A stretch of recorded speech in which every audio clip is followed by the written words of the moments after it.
আপনি আমার জাহান্নামে বানায়েন না, আপনি আমারে আজকে জাহান্নামে দিয়েন না গো আল্লাহ। জাহান্নামের আগুন সহ্য করার ক্ষমতা তো আমার না, দুনিয়ার আগুনই সহ্য করতে পারি না গো। জাহান্নামের আগুন কেমনে সইব? আল্লাহকে বলবেন, আল্লাহ একটা বার সুযোগ দেয়, আবারও দুনিয়ায় যায় আমল করে আসবো গৌরব, আমল করে আসবো গৌরব। আল্লাহ কিন্তু সেই দিন কাউকে সুযোগ দিবে না। ও বাবা, আজকেই সময়, আজকেই সুযোগ। এই জন্যই তো সব সময় আমরা বলি, নসিহত করি।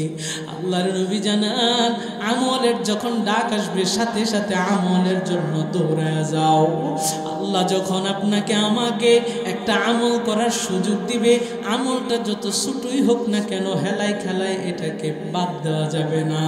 আমলটা যত ছোটই হোক না কেন করতে হবে, গুনাহটা যত ছোটই হোক না কেন ছাড়তে হবে। আমল ছোট হোক করতে হবে, আমল গুনাহ বড় হোক ছোট হোক গুনাহটা ছাড়তে হবে। এখন এই সুযোগ আমলের দিকে দৌড়াইতে, আমলের দিকে দৌড়াইতে, জান্নাতের সামান তৈরি করতে কারা কারা প্রস্তুত আছেন? দুইটা হাত তুলে আল্লাহর দরবারে লিল্লাহি তাকবীর। ওগো রব্বে কাবা, এই যে আপনি আপনার কুদরতি নজর দিয়ে দেখেন, ওই মহিলাদের প্যান্ডেলেও মা বোনেরা হাত উঠাইছে। ওগো রব্বে কাবা, আপনি তো সবই দেখেন।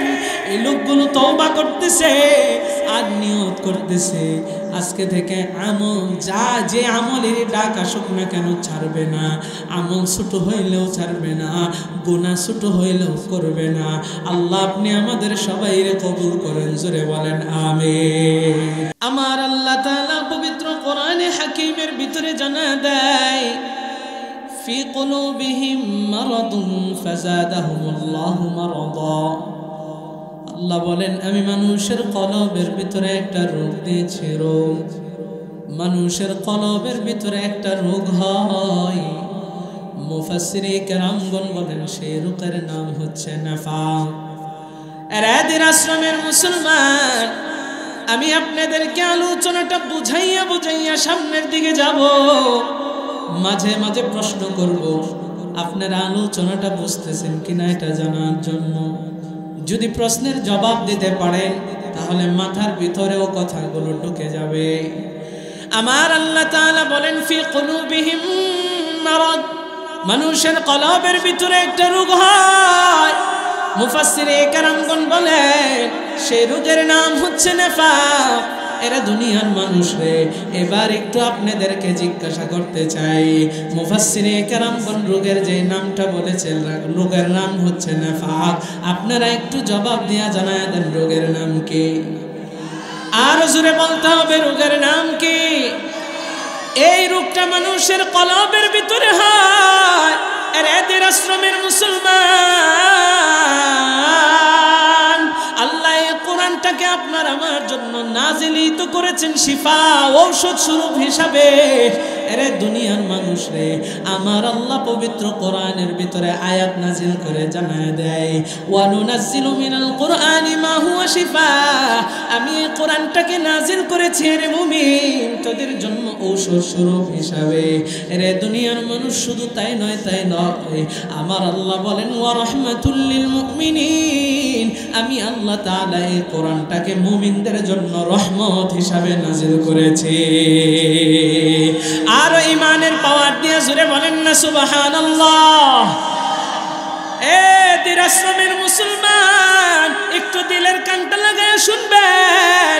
আমার আল্লাহ বলেছেন, ফি কুলুবিহিম মারাদ, মানুষের কলবের ভিতরে একটা রোগ হয়। এই রোগের নাম হচ্ছে নিফাক। এরে দুনিয়ার মানুষ রে, যার অন্তরের ভিতরে এই নিফাক নামক রোগটা আছে তারে বলা হয় মুনাফিক। এবার আমি আপনাদেরকে প্রশ্ন করতে চাই, কলবের ভিতরে যে রোগ হয়, রোগের নামটা কি? নেফাক। আর যার অন্তরের ভিতরে নেফাক নামক রোগটা আছে তারে বলা হয় কি? মুনাফিক।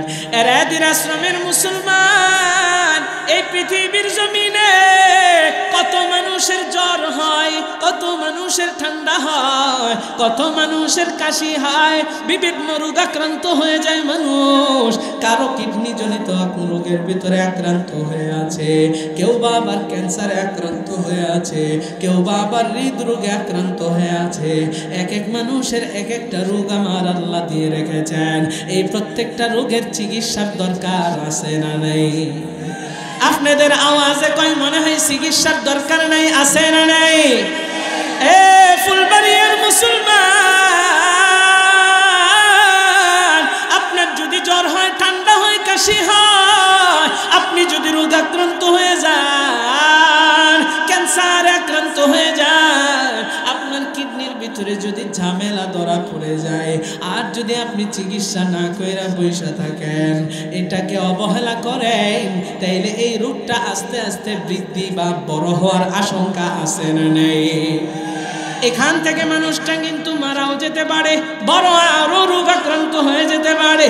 ও দুনিয়ার মানুষ রে, যার কলবের ভিতরে রোগ হয় না, ফাকনা মাকরুহ, এই রোগেরও যদি চিকিৎসা না করা হয়, আমার আল্লাহ বলেন ফাযাদাহুমুল্লাহু মারাদা, আল্লাহ বলেন সেই রোগটা আমি আল্লাহ বৃদ্ধি করে দেই। এই দুনিয়ার মানুষ রে, এই রোগটা যদি বৃদ্ধি হতে হতে বেড়ে যায়, বেশি পরিমাণে বেড়ে যায়, তখন এই মানুষটা এই মুনাফিক হওয়ার কারণে আমার আল্লাহ তাকে ইসলাম থেকে খারিজও করে দেয়।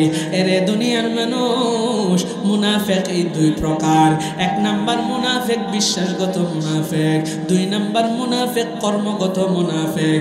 যারা বিশ্বাসগত মুনাফিক, এরা ইসলাম থেকে খারিজ হয়ে যায়, এটা আবার 6 প্রকার। আর যারা কর্মগত মুনাফিকি করে, এটা আবার 3 প্রকার, কিংবা প্রক্ষান্তরে মতান্তরে 4 প্রকার। আমি ধীরে ধীরে আপনাদেরকে সামনের দিকে যাইয়া পরে বুঝাইব।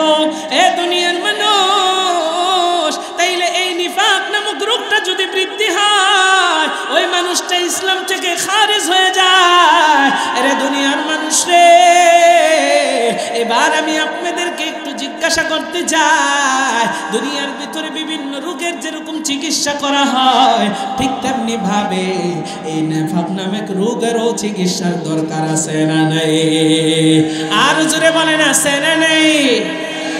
সম্মানিত হাজিরিন, যার ভিতরে এই নিফাক নামক রোগ আছে, তারে বলা হয় মুনাফিক। আর মুনাফিক কতটা ভয়ঙ্কর, ইসলামের জন্য কতটা ক্ষতিকারক, আল্লাহর কাছে এই মুনাফিকের কেমন শাস্তি রয়েছে, এই সব কথাগুলো আমাদের জানার দরকার আছে না নাই?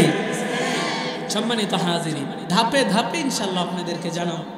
শুধুমাত্র এতটুকু এখন ব্যাখ্যা বিশ্লেষণ করব যে মুনাফিক কাদেরকে বলা হয়, মুনাফিক কাদের ভিতরে হয়।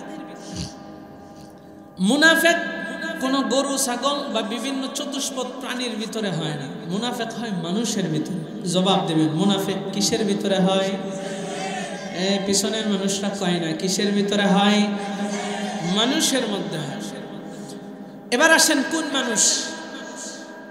আমাদের এই পৃথিবীতে বিভিন্ন ধর্মাবলম্বীর মানুষ আছে, হিন্দু, বৌদ্ধ, খ্রিস্টান, ইহুদি, নাসারা, বিভিন্ন ধরনের মানুষ আছে। ওই সমস্ত মানুষ, হিন্দু, বৌদ্ধ, খ্রিস্টান বা যত বিধর্মী আছে, বিধর্মীদেরকে বাদ দিলাম, মুসলমানদের ভিতরে হয় মুনাফিক। তাহলে আলোচনা হবে মুসলমান নিয়ে, মুসলমানদের ভিতরে মুনাফিক নিয়ে। তাহলে বিভিন্ন ধর্মাবলম্বীদের ভিতরে সব ধর্মবাদ, শুধু মুসলমান রাখলাম। এই মুসলমানদের ভিতরে কি হয়? মুনাফিক হয়। জোরে বলেন, মুসলমানদের মধ্যে কি হয়? মুনাফিক। মুনাফিক মুসলমানদের ভিতরে হয়। তাদের লেবাস আমাদের মতো, তাদেরও মাথায় টুপি, তাদেরও মাথায় পাগড়ি, তাদেরও গাল ভর্তি দাড়ি, তাদেরও শরীরের ভিতরে লম্বা জামা, সিনার কোনো কায়দা নাই। এরা থাকে মুসলমানদের ভিতরে, এরা থাকে মুসলমানদের পরিবারে, এরা থাকে মুসলমানদের সমাজে। আর মুসলমানদের ভিতরে থাইকা থাইকাই এরা সবচাইতে ইসলামের বড় ক্ষতি করে, আর এরার নামই হচ্ছে মুনাফিক। সম্মানিত হাজিরিন, এখন একটু বুঝবেন খুব মন দিয়ে। আপনাদেরকে একটু প্রশ্ন করতে চাই, মুনাফিক এরা যে আমাদের ভিতরে থাকে, এখন প্রশ্ন করলে বুঝে যাবেন ঘরের শত্রু বড় শত্রু না বাইরের শত্রু বড় শত্রু?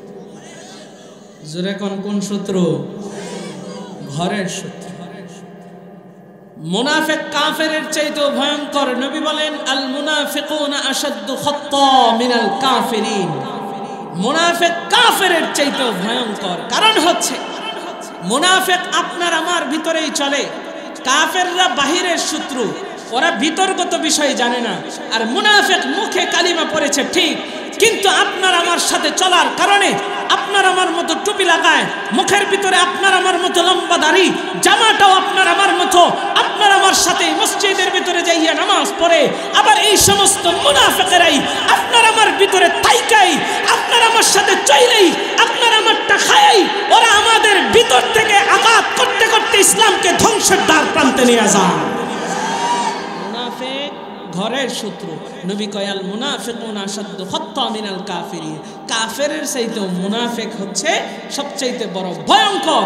এই জন্যই নবী বলেন যে কাফের যতটুকু না ক্ষতি করছে, একটা মুনাফিক তার চাইতে আমার সবচাইতে বেশি ক্ষতি করছে। বর্তমান সমাজের ভিতরেও মুনাফিক আছে না নেই? কেমনে বুঝবেন? একটু উদাহরণ দিয়ে বুঝায় দেই। বাংলাদেশ 95% মুসলমানের দেশ। বাংলাদেশ 95% মুসলমানের দেশ। হিন্দু বৌদ্ধ খ্রিস্টান বিভিন্ন ধর্মাবলম্বী আছে, তাইলে কয় পার্সেন্ট? 5%। তাইলে এই বাংলাদেশের ভিতরে 95% মুসলমান থাকার পরেও এই দেশের ভিতরে কোরআনের আইন চালু করা কি আদৌ সম্ভব হয়েছে? আপনাদের আওয়াজে কয় মনে হয় ভেজাল আছে? জোরে কোন পারছে? কেন পারে নাই? কারণ হচ্ছে আমাদের বাংলাদেশ 95% মুসলমানের দেশ ঠিক আছে।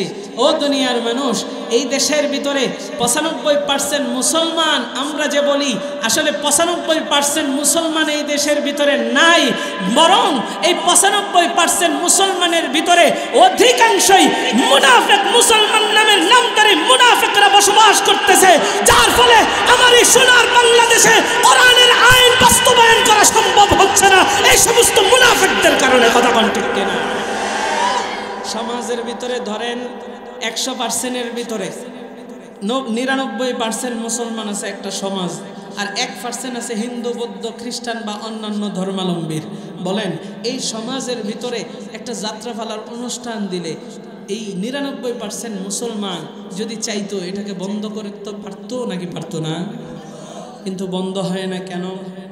কারণ 70% আর 80% মুসলমান আছে, 10% মুনাফিক আছে। ওই 10% মুনাফিকের সাথে এই 70-80% মানুষ পারে না। কারণ হচ্ছে এই মুনাফিকরা এতটাই ভয়ঙ্কর, এতটাই ভয়ঙ্কর, আপনাকে রাস্তাঘাটে আঘাত করবে, আপনাকে মসজিদে আঘাত করবে, আপনি যেখানে যাবেন সেখানেই মুল্লা বইলে আপনাকে তুচ্ছ-তাচ্ছিল্য করবে, যেখানেই যাবেন আপনাকে ছোটোখাটো করার চেষ্টা করবে, গান বাজনা বন্ধ করতে যাবেন আপনাকে একটা ধমকি দিয়ে বলবে আইসে এখানে হুজুরগিরি দেখানোর জন্য। ও দুনিয়ার মানুষ, যদি সত্যিকার অর্থেই সমস্ত মুসলমানরা একদম পিওর খাঁটি মুসলমান হইতো, তাহলে সমাজের ভিতরে গান বাজনা চলতে পারত না, রাষ্ট্রের ভিতরে ইসলামী আইন ছাড়া অন্য কোনো ব্যক্তির আইন চলতে পারত না। ঠিক কিনা? ও দুনিয়ার মানুষ, সুযোগ এসেছে আবার ইসলামী শাসন ব্যবস্থা আমরা চাই কি চাই না? যদি ইসলামী শাসন ব্যবস্থা চালু হয়ে যায় তাইলে দেখবেন চুরি বন্ধ হয়ে গেছে, দুর্নীতি বন্ধ হয়ে গেছে, যত ধরনের চোর লম্পট দুর্নীতিবাজ আছে সবাই দেখবেন পালায় পালায় রইছে। কারণ কোরআনের ভিতরে আইন আছে, কেউ যদি চুরি করে তার হাত কি করতে হবে? আর জোরে কোন কি করতে হবে? একটা চোর যদি চুরি করে আর তার হাত যদি কাইটা বিচার করা হয়, পরে আর কতটি চোর ভালো হইব? কি কন? চুরি করার সাহস পাইব? ইসলামী আইনের ভিতরে আছে হত্যার বদলে হত্যা, রক্তের বদলে রক্ত, জীবনের বদলে জীবন, হাতের বিনিময়ে হাত, চোখের বদলে চোখ। আপনি যদি কাউকে অন্যায়ভাবে হত্যা করেন সেটার বদলে আপনাকেও হত্যা করা হবে। ও দুনিয়ার মানুষ, এই বিচার যদি একটা বাংলাদেশের ভিতরে করা হইতো, ধর্ষণের একটা বিচার করা হইতো কোরআন দিয়া, তাহলে তো আমাদের বিশ্বাস বাংলাদেশ থেকে সব অন্যায় দূর হয়ে যেত। কথা কোন ঠিক কিনা? তাহলে সমাধান একমাত্র আছে কোথায়? কোরআনে। সমাধান আছে কোথায়? সমাধান চাও যদি জীবনে মরণে, ফিরে যাও খুঁজে নাও চোখ রাখো কোরআনে। সমাধান চাও যদি জীবনে মরণে, ফিরে যাও খুঁজে নাও চোখ রাখো কোরআনে। তবেই পাবে সুখ শান্তির ঠিকানা, তবেই পাবে সুখ শান্তির ঠিকানা, যদি মেনে নাও তুমি মনে প্রাণে। সমাধান সমাধান চাও যদি জীবনে মরণে, ফিরে যাও খুঁজে নাও চোখ রাখো কোরআনে। সমাধান চাও যদি জীবনে মরণে, ফিরে যাও খুঁজে নাও চোখ রাখো কোরআনে। এত চির অম্লান চির মুক্তির ডাক, এ যে মহাবাণী খুদারি কালামে পাক। এত চির অম্লান চির মুক্তির ডাক, এ যে মহাবাণী খুদারি কালামে পাক। এই দুনিয়া আর সেই দুনিয়া, এই দুনিয়া আর সেই দুনিয়া, মুক্তি পাবে তুমি দু জাহানে। সমাধান সমাধান চাও যদি জীবনে মরণে, ফিরে যাও খুঁজে নাও চোখ রাখো কোরআনে। সমাধান চাও যদি জীবনে মরণে, ফিরে যাও খুঁজে নাও চোখ রাখো কোরআনে। তবেই পাবে সুখ শান্তির ঠিকানা, তবেই পাবে সুখ শান্তির ঠিকানা, যদি মেনে নাও তুমি মনে প্রাণে। সমাধান সমাধান চাও যদি জীবনে মরণে, ফিরে যাও খুঁজে নাও চোখ রাখো কোরআনে। সমাধান চাও যদি জীবনে মরণে, ফিরে যাও খুঁজে নাও চোখ রাখো কোরআনে। সমাধান একমাত্র আছে কিসের ভিতরে? কোরআনের মধ্যে। সম্মানিত হাজিরিন, তাইলে আলোচনা করতেছিলাম যে মুনাফিক এরা এতটাই ভয়ঙ্কর, নবীজিরও এত ক্ষতি করেছে, আল্লাহ এদের সম্পর্কে এমন এক শাস্তির ঘোষণা করেছেন। আল্লাহ কোরআনে বলেন, ইন্নাল মুনাফিকিনা ফিদ দারকিল আসফালি মিনান নার। এরেদির আশ্রমের মুসলমান গভীর মনোযোগ। মুনাফিক এতটাই ভয়ঙ্কর, এতটাই ভয়ঙ্কর, আল্লাহ তাআলা কোরআনে হাকিমের ভিতরে তাদের শাস্তির কথা জবাব দিয়ে জানা দেয়। ইন্নাল মুনাফিকিনা ফিদ দারকিল আসফালি মিনান নার, নিশ্চয় আমি আল্লাহ মুনাফিকদেরকে জাহান্নামের নিম্ন স্তরে রাখব। এরা দুনিয়ার মানুষ রে, নিম্ন স্তর মানে কি? ধরেন একটা কুয়া, এই কুয়ার ভিতরে যদি আপনি একটা মাটির টুকরা ফালান, একটা পাথরের টুকরা ফালান, এই পাথরের টুকরাটা সবার নিচে থাকবে, এটাকে বলা হয় নিম্ন স্তর, সবার নিচে থাকবে।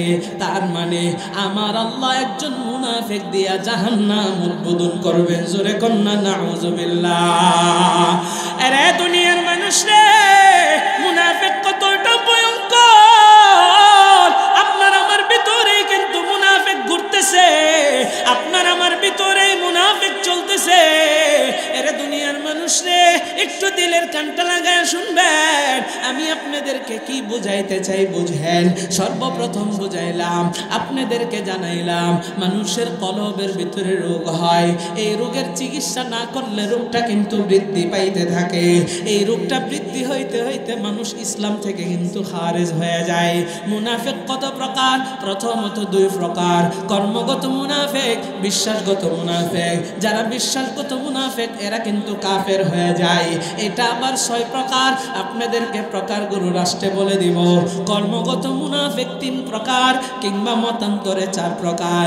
এই মুনাফিকরা ইসলাম থেকে খারিজ হয় না, কিন্তু তাদের কর্মের কারণে আল্লাহর কাছে শাস্তি পাবে। এটাও আমি আপনাদেরকে লাস্টের দিকে বলে দেব।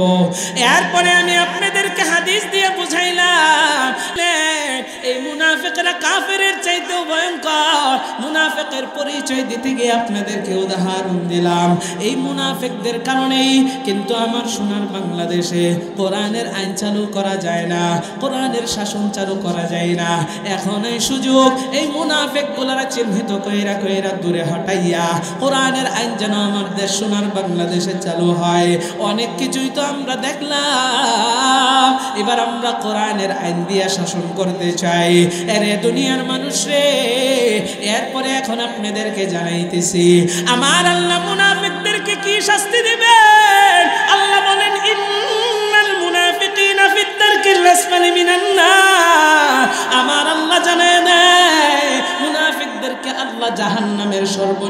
স্তরে রাখবে, মানে জাহান্নামটা আল্লাহ মুনাফিক দিয়ে উদ্বোধন করবে। ও দুনিয়ার মানুষ, তাইলে মুনাফিক কতটা বড় মারাত্মক। আমার আল্লাহ কোরআনে হাকিমের ভিতরে জানিয়ে দেয়, এতটুকুই আল্লাহ জানেন নাই যে শুধুমাত্র তাদেরকে জাহান্নামের নিম্ন স্তরে রাখা হবে, না না না, আমার আল্লাহ কোরআনে হাকিমের ভিতরে জানিয়ে দেয়, ওয়ালান তাজিদ লাহুম নাসীরা। আমার আল্লাহ তাআলা কোরআনে হাকিমের ভিতরে জানিয়ে দেয় তাদেরকে সাহায্যকারী বলতে কেউই থাকবে না। আরে দুনিয়ার মানুষ রে, এই কথার দ্বারা কি বুঝলেন? মুনাফিকদেরকে কেউ সাহায্য করবে না কিয়ামতের ময়দানে। আল্লাহ বলেন তাদেরকে সাহায্যকারী বলতে কেউ থাকবে না।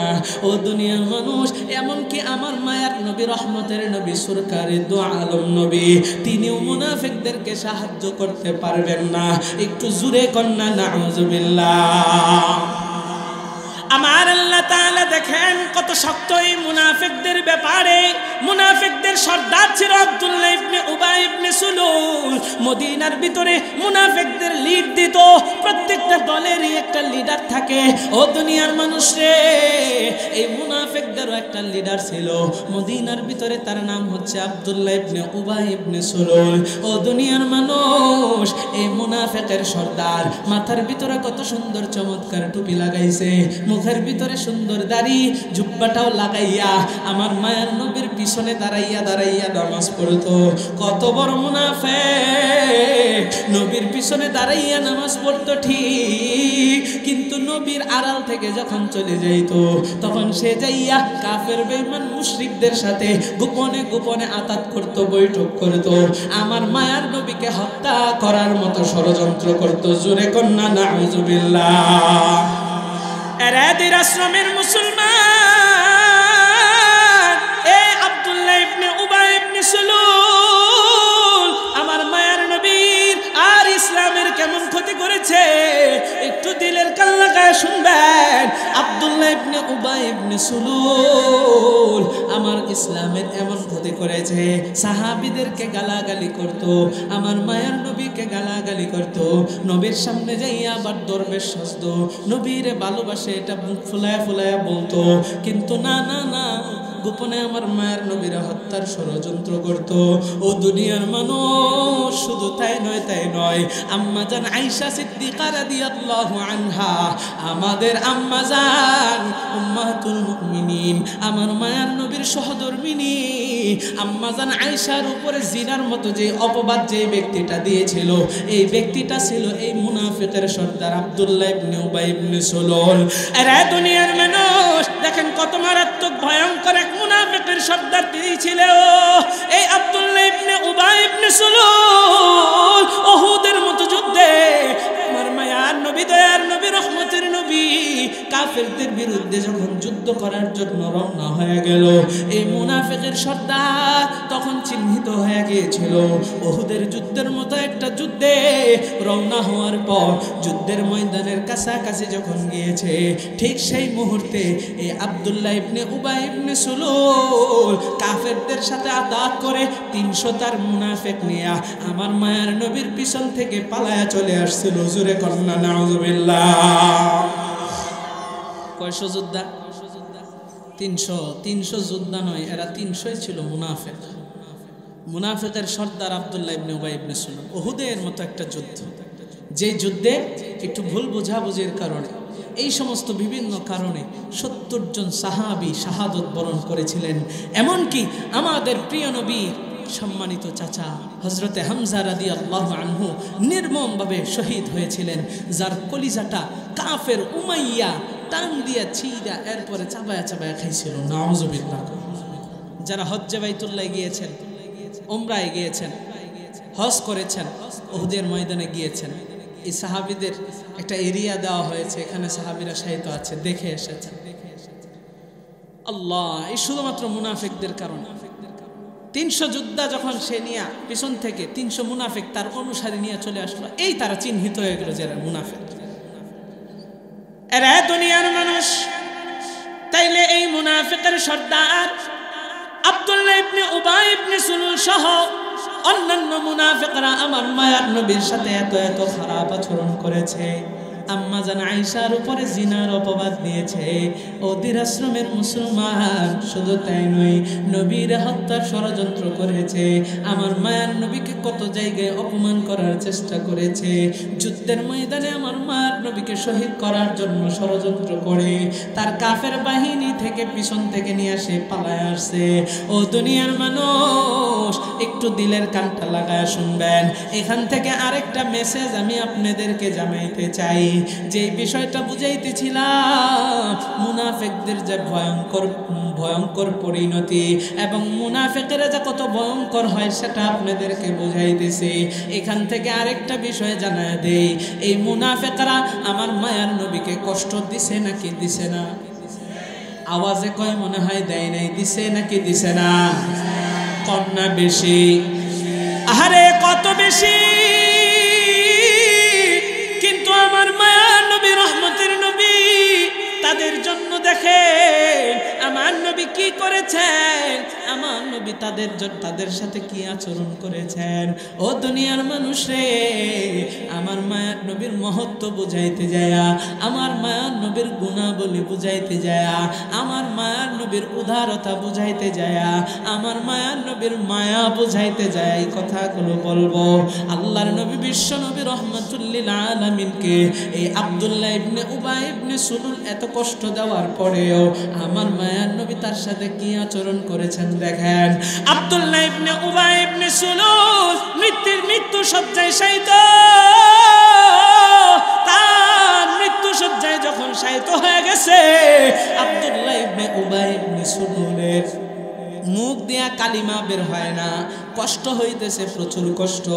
ও দুনিয়ার মানুষ রে, আব্দুল্লাহ ইবনে উবাই ইবনে সুলুলের সন্তান ছিল যার নাম আব্দুল্লাহ রাদিয়াল্লাহু আনহু। তিনি একজন মায়ার নবীর সাহাবী ছিলেন। মায়ার নবী আব্দুল্লাহকে বড় ভালোবাসতেন। ও দুনিয়ার মানুষ, বাবা যত খারাপই হোক, বাবার কষ্ট দেখলে সন্তানের কষ্ট হয় কি হয় না?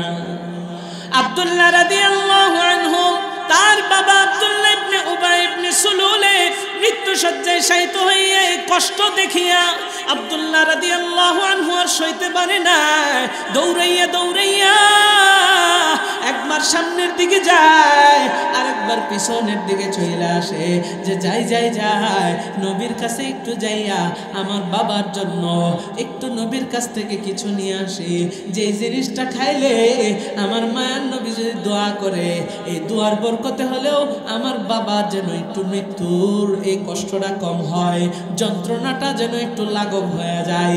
এই চিন্তা কইরা আব্দুল্লাহ রাদিয়াল্লাহু আনহু একটু পা সামনে বাড়ায়, আবার চিন্তা করে আহারে আমার বাবা মায়ের নবীরে কত কষ্ট দিছে, আম্মা জানের উপরে জিনার ট্যাগ লাগাইছে, আমার মায়ের নবীর সাহাবীদেরকে গালাগালি করছে, ইসলামের কত ক্ষতি করছে আমার বাবা, আমি নবীর সামনে কোন মুখটা নিয়ে দাঁড়াইব। এটা চিন্তা কইরা একবার সামনে যায় আবার পিছনের দিকে আসে। ও দুনিয়ার মানুষ রে, একটু দিলের কান লাগায় শুনবেন আর বুঝবেন। কিন্তু বাবার কষ্ট সন্তান সইতে পারে না।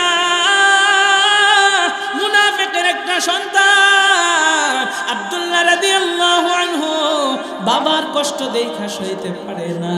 আমাদের দেশে কত কুলাঙ্গার সন্তান, বাবার কষ্ট তো দূরের কথা, নিজের স্ত্রীর জন্য, নিজের বুঝটা একটু ভালো বোঝার জন্য মা বাবারে পর্যন্ত ডিল্লা মায়েরা ফালা দেয়, মা বাবারে পর্যন্ত বৃদ্ধাশ্রমে ফালা দেয়।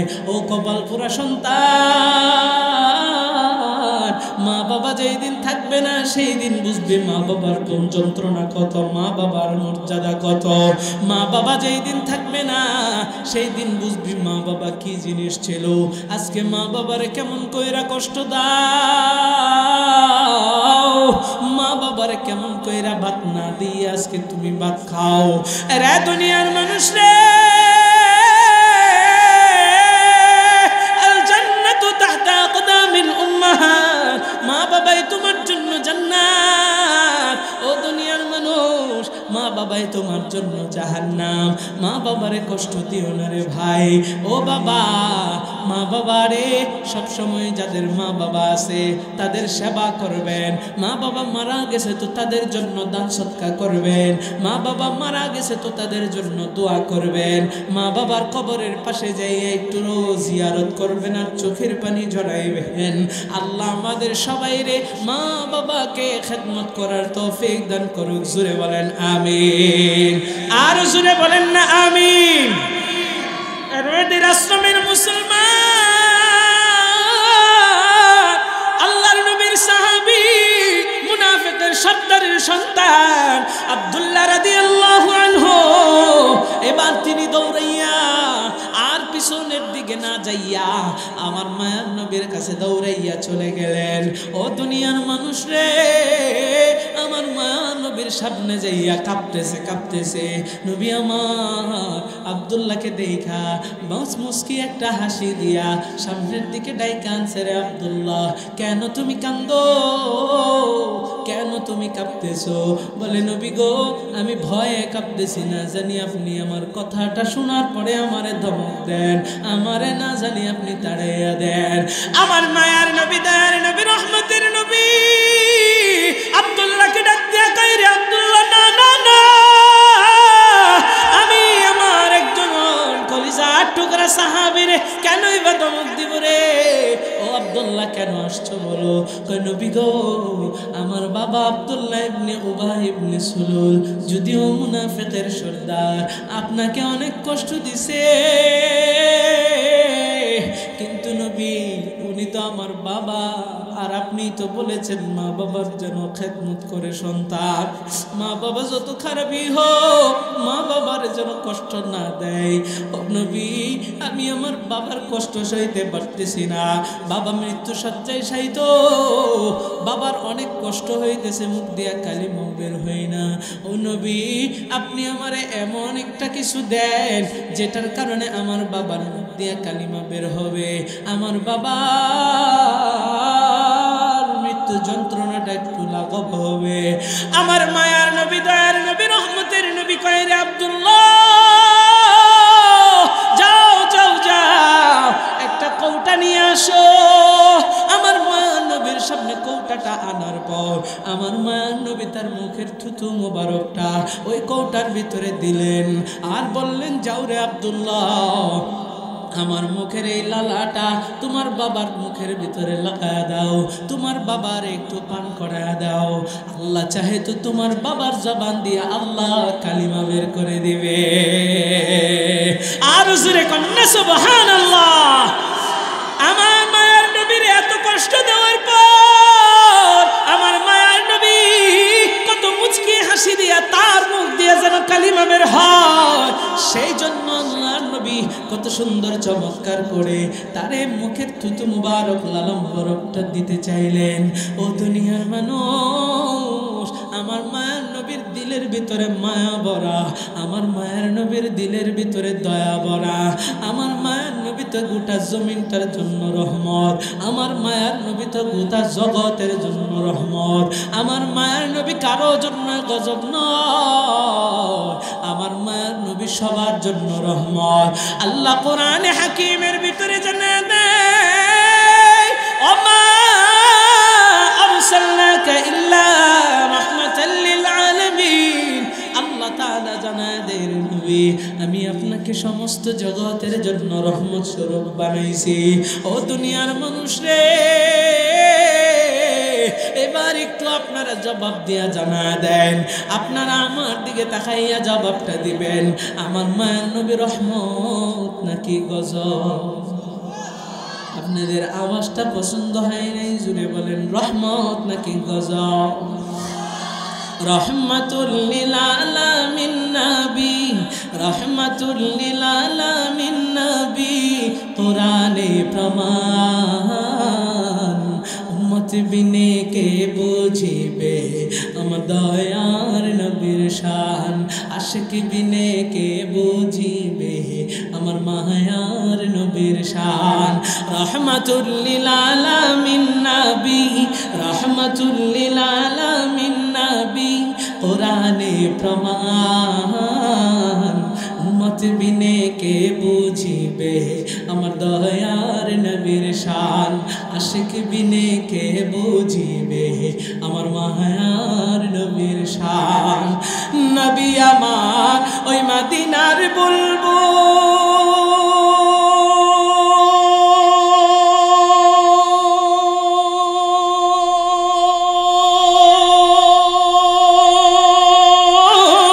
আমার আল্লাহ ভালোবাসা নামটি দিলেন হাবিবে রাসূল।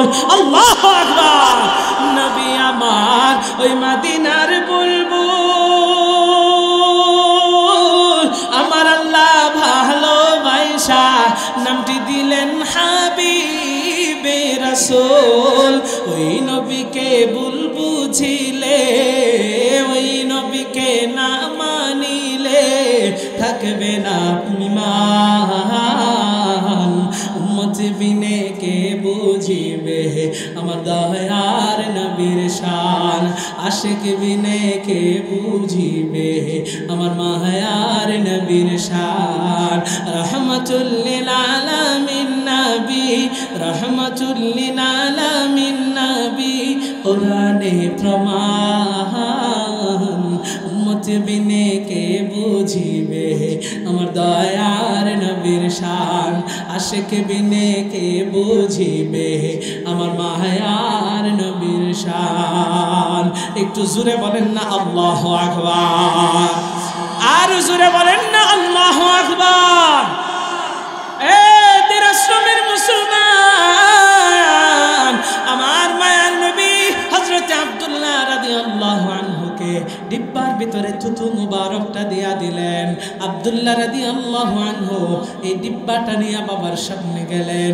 বাবারে ডাক দিয়া বলে, বাবা তুমি একটু এই ডিব্বা থেকে পানিটা পান করো।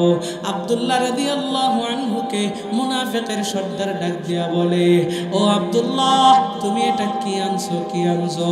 বলে, আমার মায়ার নবীর থুতু মুবারকটা তোমার জন্য এনেছি, এটা পান করলে তোমার জবান দিয়া কালিমাটা বের হয়ে যাবে, তোমার মৃত্যুর যন্ত্রণাটা অনেকটা লাঘব হবে। এরা দুনিয়ার মানুষ এই মুনাফিকের সর্দার আব্দুল্লাহ ইবনে উবাই ইবনে সুলুল কত বড় বেয়াদব দেখে। আমার মায়ার নবী দয়ার নবীর থুতু মুবারকের কথা যখন শুনছে, সাথে সাথে এই ডিব্বাটারে এইভাবে একটা হাত দিয়া বাড়ি মাইরা ফালায়া দিছে। জোরে কন্যা নাউজুবিল্লাহ। এরা দুনিয়ার মানুষ, আমি কথা সংক্ষেপ করে দিয়ে সামনের দিকে চলে যাচ্ছি। আমার মায়ার নবী দয়ার নবী রহমতের নবী হযরত আব্দুল্লাহ রাদিয়াল্লাহু আনহুকে এই থুতুটা দিলেন তার বাবার জন্য, কিন্তু বাবা এইভাবে যখন ফালায়া দিয়েছে, নবী আমার এই বিষয়টা কেউ মাথার ভিতরে নেন নাই।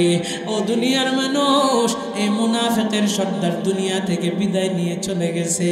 এবার এই মুনাফিকের সর্দার জানাজা হবে।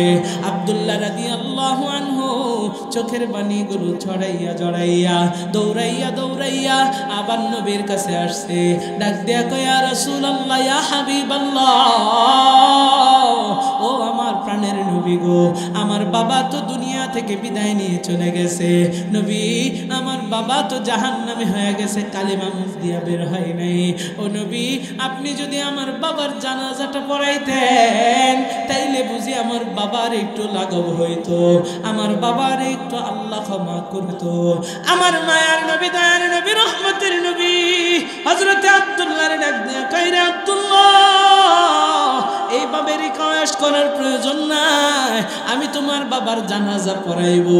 ও আব্দুল্লাহ শুনিয়া লও, এই যে আমি আমার জুব্বা মুবারকটা খুলে দিলাম, যাও যাও যাও, আমার এই জুব্বা মুবারকটা দিয়া তোমার বাবার কাফন হিসাবে বানায় নাও।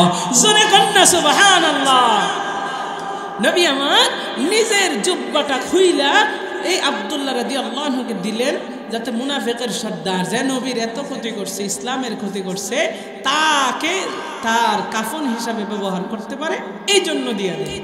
তো হযরতে আব্দুল্লাহ রাদিয়াল্লাহু আনহু তিনি এই জুব্বাটা নিয়ে গেলেন, যা কাফনের কাপড় বানায় বাবার শরীরের ভিতরে পরে, ব্যাস সব রেডি। এবার মানুষ আস্তে আস্তে আসতেছে জানাজা পড়ার জন্য। তো নবীজিকে বলেছে, আপনি জানাজা পড়াইয়া। নবীজিও গ্রহণ করছে, ঠিক আছে যাও, আমি জানাজা পড়াবো। তো এবার সাহাবীরা, ছোট ছোট সাহাবী যারা, ওই সাহাবীরা আসতেছে, জানাজার নামাজ পড়বে, ঘোষণা হলো নবী পড়াবে। হযরতে আবু বকর, ওসমান, আলী, এরপরে হযরতে ওমর। হযরতে ওমরের ব্যাপারে বলা হয়েছে যে ওমর বিশ্বাস করতেছে যে ব্যক্তিটা নবীর এত ক্ষতি করছে, ইসলামের এত ক্ষতি করছে, সাহাবীদেরকে প্রকাশ্যে গালি দিছে, এই ব্যক্তির জানাজা নবী কেমনে পড়বে? উমর বিশ্বাস করে না। উমর রাদিয়াল্লাহু আনহু ঘরের বাইরে দাঁড়ায় আছে, দেখি নবী যায় কেন। হঠাৎ করে দেখে আল্লাহর রাসূল ঘর থেকে জানাজার উদ্দেশ্যে বের হইতেছে। একটু জোরে বলেন না আল্লাহু আকবার। আরে দুনিয়ার মানুষ, গভীর মনোযোগ। আমার আল্লাহ তাআলা কোরআনে হাকিমের ভিতরে পরবর্তীতে নির্দেশনা দিয়েছেন, ও দুনিয়ার মানুষ, আল্লাহর নবী সরকারে দো আলম নবী ওই মুনাফিকের সর্দারের জানাজা পড়ানোর জন্য যাচ্ছেন। হযরতে ওমর নবীজির পিছন পিছন যাওয়া শুরু করলেন। দেখি নবী কই যায়। আল্লাহর নবী যাইতে যাইতে ওই মুনাফিকের সর্দারের লাশের সামনে যাইয়া দাঁড়ায় গেলেন। নবী আমার যাইয়া সামনে দাঁড়াইতে দেরি হয়। ওমরের তো একটু সাহস বেশি ছিল, রাগ ছিল বেশি। হযরতে ওমর যাইয়া আমার মায়ার নবীকে প্রশ্ন করে ফেললেন। আর কোন সাহাবী সাহস করেন নাই। হযরতে ওমর আমার মায়ার নবীকে প্রশ্ন করলেন, ইয়া রাসূলুল্লাহ, ইয়া হাবিবাল্লাহ, ও নবী, যেই ব্যক্তিটা ইসলামের এত ক্ষতি করেছে, আমাদের এত ক্ষতি করেছে, আম্মা জানের উপরে জিনার মতো অপবাদ দিছে, ও নবী, আপনি তার জানাজাটা কেমন কইরা পড়ান? নবী আমার ডাক দিয়া কই, রে ওমর, আমার একটা উম্মত জাহান্নামে চইলা যাক, এটা আমি চাই না। সে যতই খারাপ হোক, আমি তার জানাজাটা পড়াইলে যদি তাকে আল্লাহ মাফ করে, তাইলে তো আমার কোনো সমস্যা নাই। ও দুনিয়ার মানুষ রে, আমার মায়ার নবী আরো জানায়া দিলেন, রে ওমর, আল্লাহ তো আমার উপরে মুনাফিকদের জানাজা পড়াইতে কোনো নিষেধও করে নাই, সুতরাং আমি তার জানাজাটা পড়াইব। এবার আমার মায়ার নবী তার জানাজাটা পড়াইলেন, আল্লাহর কাছে দোয়া করলেন, আল্লাহ, এই মুনাফিকের সর্দার আব্দুল্লাহ ইবনে উবাই ইবনে সুলুল, আল্লাহ তুমি তারে মাফ করিয়া দাও। ও দুনিয়ার মানুষ রে, আমার আল্লাহ তাআলা পরবর্তীতে আয়াত নাজিল করে সাথে সাথে জানা দিলেন। আমার আল্লাহ কোরআনে হাকিমের ভিতরে জানা দেয়, ইস্তাগফির লাহুম আও লা তাস্তাগফির লাহুম, ইন তাস্তাগফির লাহুম 70 মাররাতান ফালান ইয়াগফিরাল্লাহু লাহুম। আমার আল্লাহ তাআলা জানা দেয়, গো নবী, আপনি তাদের জন্য ক্ষমা প্রার্থনা করেন কিংবা না করেন, এমনকি 70 মাররাতান 70 বারও যদি তাদের জন্য ক্ষমা প্রার্থনা করেন, গো নবী, আমি আল্লাহ তাদেরকে ক্ষমা করব না। জোরে জোরে কন্না নাউযুবিল্লাহ।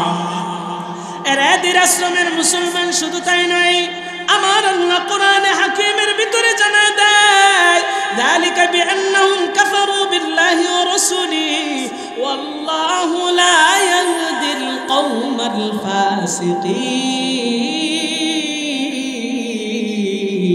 ফাসিকিন। আমার আল্লাহ বলেন, তারা আল্লাহ এবং তার রাসূলের সাথে কুফরি করেছে, সুতরাং তাদেরকে আমি আল্লাহ ক্ষমা করব না। ও নবী, শুধু তাই নয়, আল্লাহ বলেন, আল্লাহু লা ইয়াহদিল কওমাল ফাসিকিন, যারা ফাসিক এদের হেদায়েত নাই, এরা ধ্বংস।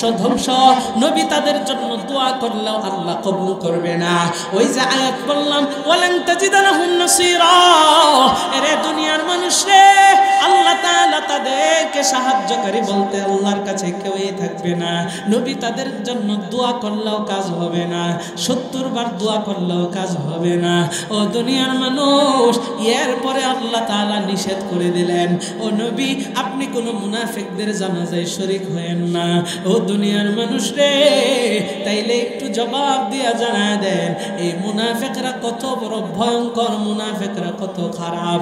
এই মুনাফিক আমাদের সমাজের ভিতরে আছে না নাই? মুনাফিক তাইলে কয় প্রকার বলছিলাম? প্রথমত 2 প্রকার। বিশ্বাসগত মুনাফিক, বিশ্বাসগত মুনাফিক আবার 6 প্রকার। আমি 6 প্রকারে ঢুকছি না, চলেন। কর্মগত মুনাফিক আবার 3 প্রকার, মতান্তরে 4 প্রকার, ধরেন না 3 প্রকারই ধরলাম। তাইলে এই কর্মগত মুনাফিক যারা কর্মের ভিতরে মুনাফিকি রাখে, এদেরও শাস্তি ওই যে জাহান্নামের নিম্ন স্তর। আর যারা বিশ্বাসগত মুনাফিকের বিষয়টা, এটা আল্লাহ রাসূলকে অস্বীকার করা, মুখে স্বীকার করা, অন্তরে কুফরি রাখা, আরও বিভিন্ন ধরনের 6টা আছে। আমি এগুলো ব্যাখ্যা করে করে সামনে গেলে অনেক সময় লাগবে, তাইলে আমি কর্মগত মুনাফিকের কয়েকটা জানায় দিই। 1 নম্বরে আমানতের খেয়ানত করা। কি করা? জোরে কোন না, কি করা? আমানতের খেয়ানত করা। আমানতের খেয়ানত করা আমাদের দেশে আছে না নেই?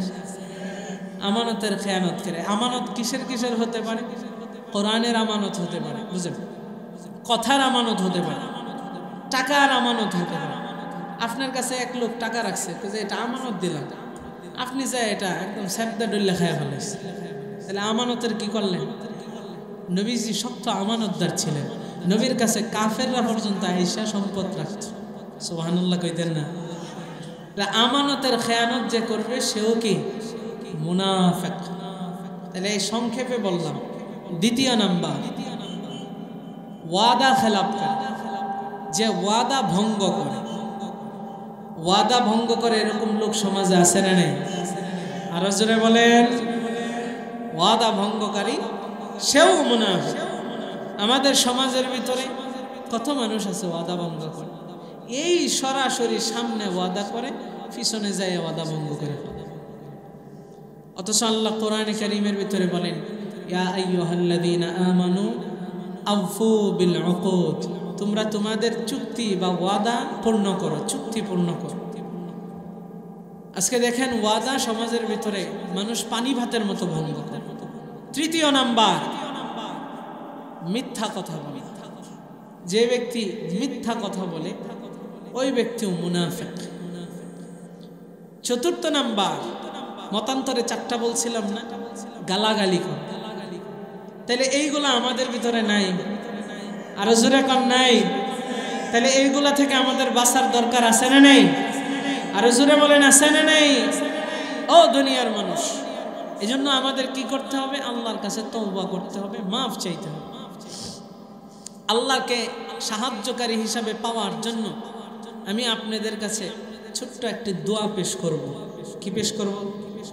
ছোট্ট একটা দোয়া শেখায় দেব। আল্লাহকে চাবেন, সাথে সাথে আল্লাহ সাহায্য পাঠায় দেবে। জোরে কোন সুবহানাল্লাহ। যেহেতু মুনাফিকের আলোচনা চলতেছে, এখান থেকে এগুলোর ভিতরেই বোঝাই। আল্লাহর নবীর একজন পালক পুত্র ছিলেন হযরতে যায়েদ ইবনে হারিস রাদিয়াল্লাহু আনহু। নামটা আপনারা শুনেছেন। হযরতে যায়েদ মক্কা থেকে মদিনায় হিজরত করার সময় তার সফর সঙ্গী নাই, মানে সাথে কেউ নাই, একা একা হিজরত করেন।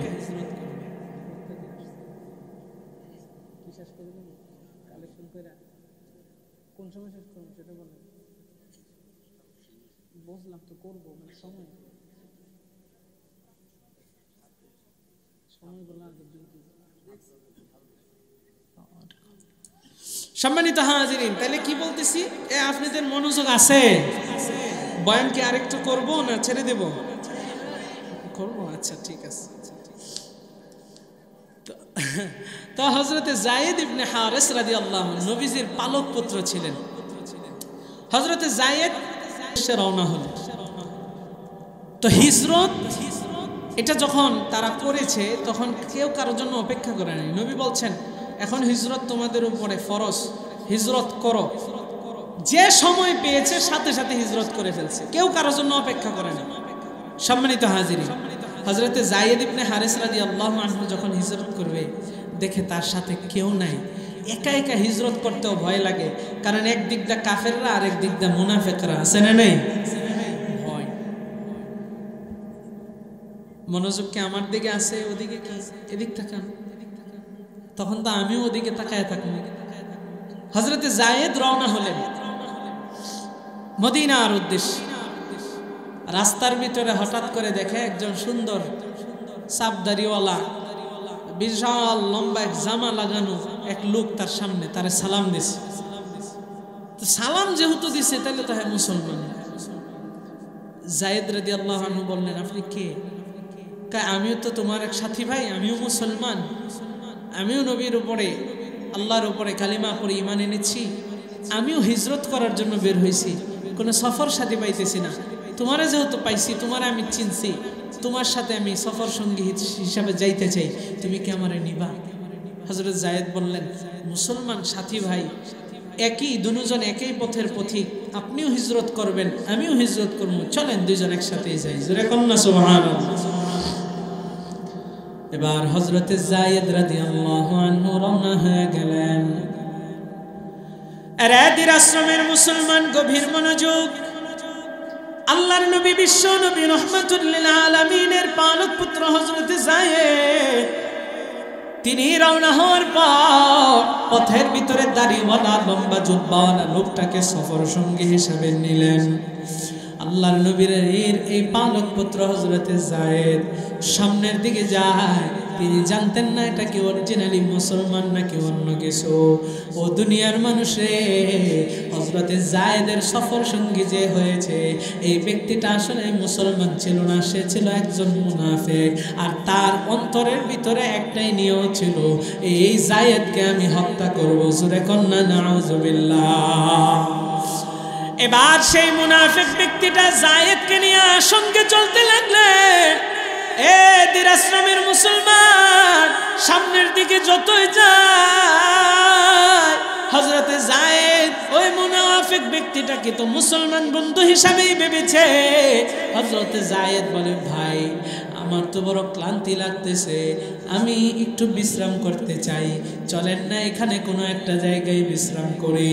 ও দুনিয়ার মানুষ রে, ওই ব্যক্তিটা ডাক দেয়া বলে, রে যায়েদ, এখানে আমরা বিশ্রাম করব না, আরো সামনে করব। এটা বইলা যায়েদ রে আর বিশ্রাম করতে দেয় না, আরো সামনের দিকে যাই। এইভাবে যাইতে যাইতে ওই মুনাফিক ব্যক্তিটা তাকে যেখানে হত্যা করার ষড়যন্ত্র করেছে ওই জায়গার ভিতরে যায়, বলে, যায়েদ এখানে একটা গুহা আছে, চলো এই গুহার ভিতরে যাই, এই গুহার ভিতরে যাই আমরা বিশ্রাম করব, এখানে রাত্রি যাপন করব। হযরতে যায়েদ নিশ্চিন্ত মনে ওই গুহার ভিতরে এই ব্যক্তিটারে নিয়ে যায়। হযরতে যায়েদের শরীরটা বড় ক্লান্ত। হযরতে যায়েদ ওই গুহার ভিতরে যাইয়া তিনি আর বসে থাকতে পারলেন না। শরীরটা ক্লান্ত থাকার কারণে ইটটা জমিনের সাথে লাগাইয়া হেলান দিয়া সাথে সাথে ঘুমের ঘরে চলে যায়। যায়েদের যখন ঘুম ভাঙছে, তাকায়া দেখে যায়েদের হাত বাঁধা এবং পা বাঁধা, আর ওই ব্যক্তিটার হাতের ভিতরে একটা তরবারি। এই তরবারিটা হাতের ভিতরে নিয়া যায়েদের সামনে দাঁড়ায় আছে।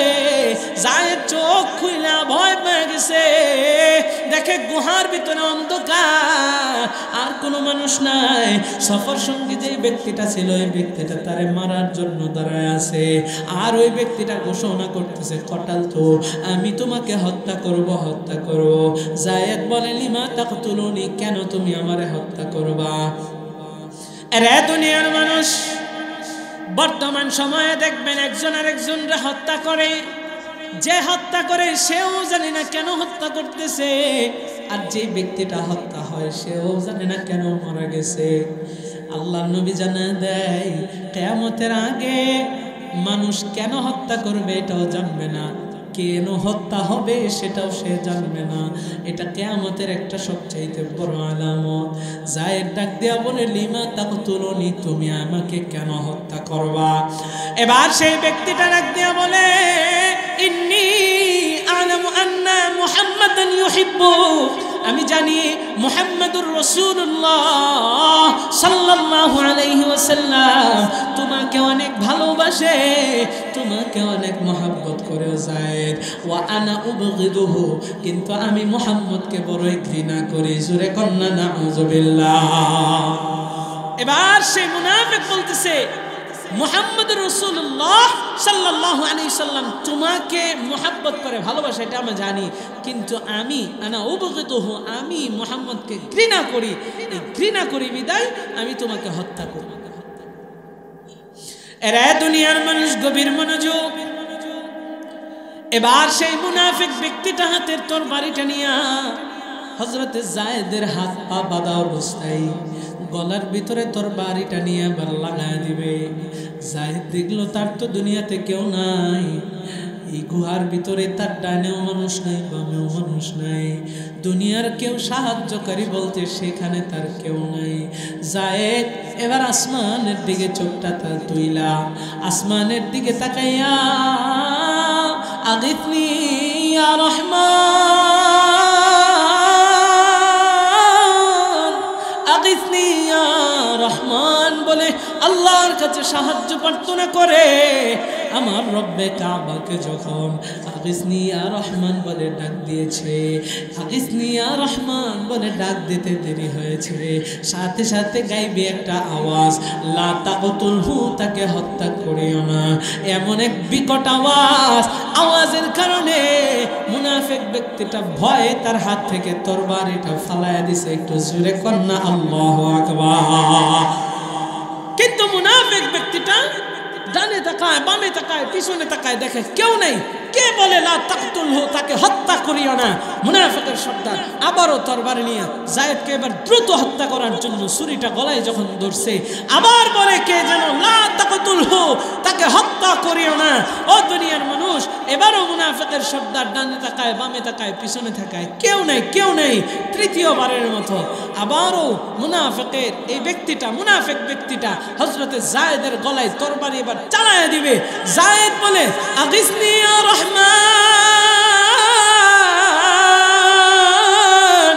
আগিসনি ইয়া রহমান বলে ডাক দিতে দেরি হয়। দুনিয়ার মানুষকে আবারও সেই শব্দটা লা তাকতুলহু বিকট আওয়াজে বলে হত্যা করিও না। ও দুনিয়ার মানুষ, মুনাফিক ব্যক্তিটা এবার রাগান্বিত হয়ে গেছে। কে আমাকে এখানে ধমক দেয় আমি একটু দেখতে চাই। মুনাফিক এবার তার তরবারিটা নিয়ে এসে বাহিরে চলে গেছে খোঁজার জন্য। যে গুহা থেকে বের হইছে, মুনাফিক ব্যক্তির বিকট একটা চিৎকার হযরতে জায়েদের কানের ভিতরে ভেসে এসেছে। হযরতে জায়েদ সে তাড়াতাড়ি হাতের বাঁধন এবং পায়ের বাঁধনগুলো খুলিয়া এবার গুহা থেকে বের হয়ে দেখে সুন্দর একজন সুদর্শন যুবক, যার মাথার ভিতরে সবুজ একটা পাগড়ি, মুখের ভিতরে সুন্দর দাড়ি, গায়ের ভিতরে লম্বা সুন্দর জুব্বা।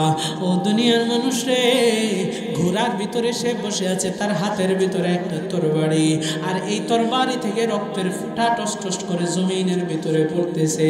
পাশেই দেখে ওই মুনাফিক ব্যক্তির কল্লা একদিকে দেহ আর একদিকে, জোরে কন্না সুবহানাল্লাহ। আরে দুনিয়ার মানুষ, জায়েদ আবার ডাক দিয়া বলে, ও ভাই মানেনটা তুমি কে? ওই ব্যক্তিটা মুচকি মুচকি হাসে আর জায়েদকে ডাক দিয়া বলে, ইয়া জায়েদ আনা জিবরাইল, আমি হলাম জিবরাইল। আগিসনি ইয়া রহমান বইলা যখন আল্লাহরে ডাক দিছো, আল্লাহ আমার সাথে সাথে এই গুহার সামনে পাঠায়া দিছে। একবার ডাক দিছো, আমি এখান থেকে আওয়াজ দিছি লা তাকতুলহু, তারে হত্যা করিস না। দ্বিতীয়বার ডাক দিছো, আমি আবারও তাকে সতর্ক করেছি হত্যা করিস না। তৃতীয়বার ডাক দিছো, আর সে যখন বাহিরে এসেছে আমি তার গর্দান থেকে মাথাটা আলাদা করে ফেলছি। জোরে কন্না সুবহানাল্লাহ। তাইলে সাহায্যকারী আমার আল্লাহ, আপনি আমি বিপদের ভিতরে পড়ব, আল্লাহকে ডাকবো, আপনার আমার সুযোগ এখনই। ও দুনিয়ার মানুষ, অল্প দিনের হায়াত পাইলাম, অল্প দিনের জিন্দেগি পাইলাম, কখন মারা যাইব জানা নাই। এরে দুনিয়ার মানুষ রে, আপনার আমার হায়াত কিন্তু বড় অল্প, কখন মারা যাইব এটা আমরা কেউ জানি না। কে আরো জোরে কম, আরো জোরে কম। প্রত্যেকের যে মরতে হবে এটা জানি, কিন্তু কখন মরবো এটা কিন্তু জানা নাই। হঠাৎ কইরা আজরাইল আসবে আর জানটাকে কবজ করে নিয়ে যাবে। আপনার আমার দেহটা জমিনের ভিতরে পড়ে থাকবে। ও দুনিয়ার মানুষ, আজকে যাদেরকে আপনি আমি এত এত কষ্ট করিয়া খাওয়াইতেছি স্ত্রী সন্তানদেরকে, তারাই কিন্তু আপনার আমার শরীর থেকে কাপড়টা খুইলা আপনাকে আমাকে টান দিয়া ঘর থেকে বের করে ফেলবে। সেই দিন কিন্তু আপনার আমার নামটা ধরেও কেউ ডাকবে না, বলবে লাশ লাশ, তাড়াতাড়ি কবরে দাফন দাও। রে দুনিয়ার মানুষ এত এত টাকা কামায়, এই টাকাগুলো হেলায় খেলায় আমি আপনি নষ্ট করতেছি।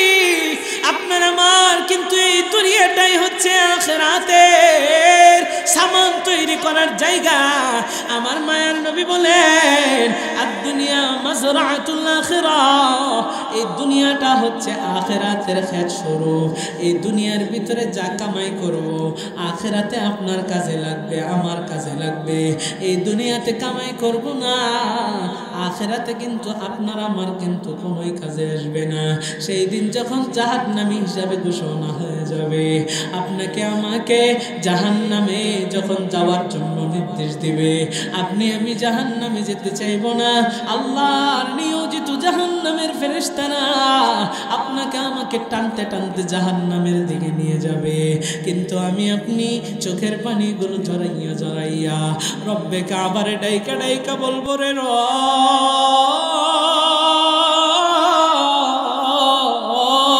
আপনি আমার জাহান্নামে বানান না, আপনি আমারে আজকে জাহান্নামে দিয়েন না গো আল্লাহ। জাহান্নামের আগুন সহ্য করার ক্ষমতা তো আমার না, দুনিয়ার আগুনই সহ্য করতে পারি না গো। জাহান্নামের আগুন কেমনে সইব? ও দুনিয়ার মানুষে আল্লাহকে বলবেন আল্লাহ একটা বার সুযোগ দেয়, আবারও দুনিয়ায় যায় আমল করে আসবো গরব, আমল করে আসবো গরব। আল্লাহ কিন্তু সেই দিন কাউকে সুযোগ দিবে না। ও বাবা, আজকেই সময়, আজকেই সুযোগ। এই জন্যই তো সব সময় আমরা বলি, নসিহত করি। আল্লাহর নবী জানান আমলের যখন ডাক আসবে সাথে সাথে আমলের জন্য দৌড়ায় যাও। আল্লাহ যখন আপনাকে আমাকে একটা আমল করার সুযোগ দিবে, আমলটা যত ছোটই হোক না কেন হেলাই খেলায় এটাকে বাদ দেওয়া যাবে না। আমলটা যত ছোটই হোক না কেন করতে হবে, গুনাহটা যত ছোটই হোক না কেন ছাড়তে হবে। আমল ছোট হোক করতে হবে, আমল গুনাহ বড় হোক ছোট হোক গুনাহটা ছাড়তে হবে। এখন এই সুযোগ আমলের দিকে দৌড়াইতে, আমলের দিকে দৌড়াইতে, জান্নাতের সামান তৈরি করতে কারা কারা প্রস্তুত আছেন? দুইটা হাত তুলে আল্লাহর দরবারে লিল্লাহি তাকবীর। ওগো রব্বে কাবা, এই যে আপনি আপনার কুদরতি নজর দিয়ে দেখেন, ওই মহিলাদের প্যান্ডেলেও মা বোনের হাত উঠাইছে। ওগো রব্বে কাবা, আপনি তো সবই দেখেন। এই লোকগুলো তওবা করতেছে আর নিয়ত করতেছে আজকে থেকে আমল যা যে আমলের ডাক আসুক না কেন ছাড়বে না। আমল ছোট হইলেও ছাড়বে না, গুনাহ ছোট হইলেও করবে না। আল্লাহ আপনি আমাদের সবাইরে কবুল করেন, জোরে বলেন আমিন।